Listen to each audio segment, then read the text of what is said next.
ఇగో గీనెవలో గాని శిల్పాన్ని ఎక్కినట్టే బండతోని కొట్టుకుంటా చెట్టు మీద ఏదన్నా బొమ్మగిన తయారు చేస్తున్నాడా ఏందని పరిశాన్ అవుతున్నారు కదా. మంచిగా చూడుండ్రి, బొమ్మలు తయారు చేయనికి కాదు, చెట్టుకున్న పైసలను తీసుకోనికి గీ తిరగజేసిండు. ఆగో ఒక బిల్లను కూడా తీసుకున్నాడు కదా.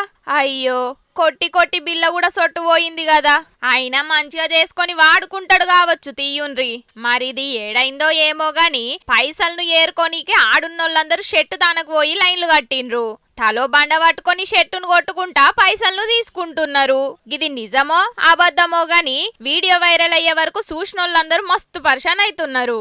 భక్తులు కదా గోదావరి నీళ్ళల్లో కానుకలేసినట్టు ఆడున్నోళ్ళు సుతం గట్లనే షెట్టు మీద పైసల బిల్లలేసే వరకు షెట్టు వెరిగి బిల్లలన్నీ లోపలికి పోయినాయి. గంతేగాని పైసలు కాసే షెట్లేం కాదని చెప్పుకొచ్చిండ్రట కొందరు ఆఫీసర్లు. గది కూడా నిజమే ఉన్నట్టున్నది. అయినా భూమి మీద పైసలు కాసే షెట్లే ఉంటే కొమ్మలు మండలాన్ని ఇరుసుకొచ్చి ఇండ్లల్లో పెట్టుకొని దినాంగా షెట్లకు నీళ్లు పోద్దురు కావచ్చు అందరూ.